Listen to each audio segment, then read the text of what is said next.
자, 이런 가운데 이재명 대통령이 어제 국무회의에서 사실상 산업재해와의 전쟁을 선포했습니다. 포스코 ENC라는 회사에서 올해 들어서 5번째 산재 사망 사고가 발생했다고 합니다. 일하러 갔다가. 이게 있을 수 있는 일입니까? 똑같은 장소에서 똑같은 방식으로 특히 사망하는 거는 충분히 예상할 수 있는 일인데 방어하지 않고 사고가 나는 거는 결국 죽음을 용인하는 거죠. 아주 심하게 얘기하면 법률적 용어로 미필적 고의에 의한 살인 아닙니까? 죽어도 어쩔 수 없지. 이런 생각을 한 결과가 아닌가 하는 생각이 들어서 정말로 참담합니다. 단속은 나가고 있어요. 매주 나갑니다. 매주? 매일 나가야지 왜 매주 나갑니까? 사람 목숨을 지키는 특공대다 이렇게 생각하고 정말로 철저하게 단속해야 됩니다. 직을 걸겠습니다. 네, 진짜로. 이번에 이거 해가 상당 기간 지나도 산재가 안 줄어들면 진짜 직을 거십시오. 그렇게 하겠습니다. 이재명 대통령은 취임사에서도 국민의 생명과 재산이 위협받지 않는 안전사회 건설을 강조하기도 했었죠. 자, 어제 이렇게 굉장히 강하게 이야기를 한 이재명 대통령 본인도 사실은 산업재해 피해자였죠. 어린 시절에 공장에서 팔을 다쳤던 그 일화는 유명하고요.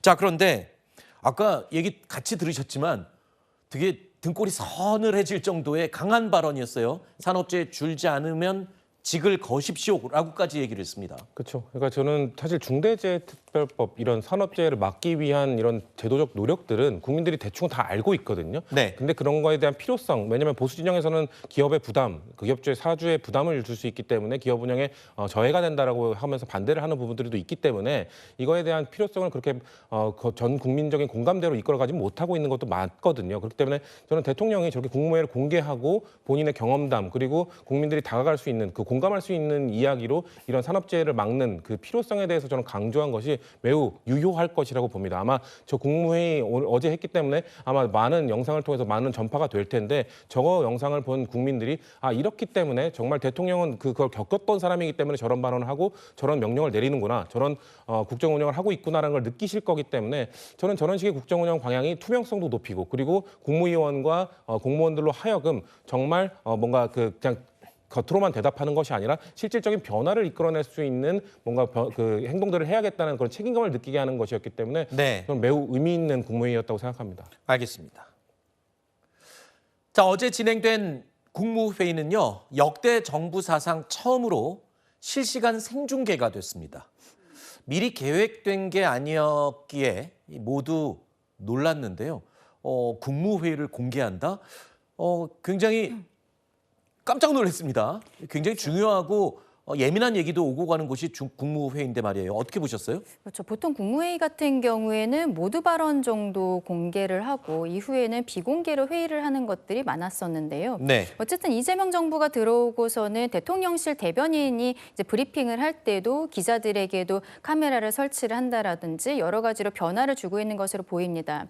국민들에게 대통령이 무엇을 하고 있는지, 국무위원들이 어떤 일을 하고 있는지 효능감을 보여주겠다는 취지에는 좀 공감을 하는 부분들이 있습니다만 말씀하신 것처럼 좀 예민한 부분들에 대해서는 국무위원들이 그렇다면 이야기하기 어려워지지 않을까. 그러면은 나중에 따로 대통령을 찾아가서 보고를 한다든지 그런 것들이 비선화되지 않을까라는 우려도 있는 것이 사실이죠. 그리고 왜 지금 상황에서 갑작스럽게 이제 공개를 하게 된 것인가에 대해 생각을 해보면 결과적으로 지금 미국과의 관세 협정이 좀 어려운 상황에 있어서 국민들께서는 대통령이 왜 미국으로 가지 않는 것인가, 대통령은 무엇을 하고 있는 것인가에 대해서 의문을 가지고 계십니다. 본인이 경제 대통령이라고 이야기를 했고 그리고 네. 트럼프 가랑 이미지라도 기억하겠다라면서 굉장히 준비되어 있다라는 것에 대해서 강조를 했음에도 불구하고 최근에는 대통령이 보이지 않거든요. 이러한 것들에 있어서 대통령은 다른 부분에 집중을 하고 있다. 책임감을 좀 낮추기 위한 부분들이 아닌가라는 생각도 듭니다. 알겠습니다. 자, 이재명 대통령은 어제 처음 참석한 안규백 국방부 장관을 향해서 기강을 좀 잘 잡아야 할 것 같다고 지적했습니다. 왜 이런 발언을 했는지 들어보시죠. 12.3 불법 비상계엄 사태로 복합적인 안보 위기에 대응할 시간을 허비하였습니다. 오히려 12.3 비상계엄은 우리 군의 존재 이유를 무너뜨리고 국민의 신뢰와 군복의 명예를 실추시켰습니다. 민심을 바로잡고 국민의 군대로 재건시키는데 모든 역량을 쏟아붓겠습니다. 네, 우리 장관님은 그 국방홍보원인가? 그 국방일보에 장관님 취임사를 편집을 해가지고 주요 핵심 메시지는 빼버렸다 그러던데 기강을 잘 잡으셔야 될 것 같습니다. 네, 심각합니다. 국방부 장관이 한 취임사를 편집을 해서 내란 언급을 싹 빼버렸다더라고요.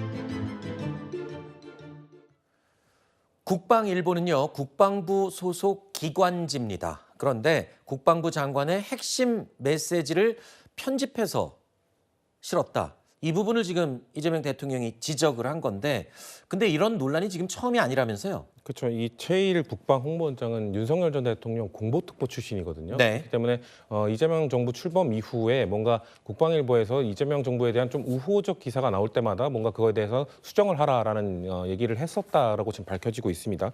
그렇기 때문에 사실상 저는 이건 편집권을 행사한 것이 아니라 거의 조작권을 행사한 것이다라고 보고 있고요. 네. 아무래도 군 내부에 이 비상계엄과 관련돼서 여전히 이것을 최소한 축소화시키고 조금 쉬쉬하려고 하는 세력들이 잔존하고 있다는 점, 그리고 안규백 장관이 아무래도 민간 출신이다 보니까 군인 네. 출신이 아니잖아요. 그렇기 때문에 군 내에서 뭔가 신임 국방부 장관에 대한 뭔가 길들이기, 기싸움을 하고 있다는 점 등을 봤을 때 아하. 초반에 좀 기강을 잡아야 됐다는 그 문제점을 대통령께서 지적하신 걸로 보여집니다. 네. 제가 앞서 이렇게 국무회의를 생중계를 하다 보면은 비공개를 해야 될 내용들 이야기 못하게 되지 않을까 우려된다라고 말씀을 드렸었는데 네. 어제 안규백 국방부 장관에게 대통령이 물어봐야 되는 얘기는 뭐 국방 홍보지 이런 것에 대한 것이 아니라 저는 정동영 통일부 장관이 최근에 했던 발언에 대해서 어떻게 생각하는지를 물어봤어야 되는 것이 아닌가 생각합니다. 한미 연합훈련에 대해서 조정해야 된다고 대통령에게 건의하겠다. 이게 지금 통일부 장관이 공식적으로 내놓은 메시지였었거든요. 국무위원 중에 한 명이었기 때문에 어제도 참석했을 것으로 보이는데 네네. 이러한 부분에 대해서는 지금 정부에서 어떻게 생각하는지 국민들께서는 그 부분이 더 궁금하지 않으실까라고 생각합니다. 알겠습니다.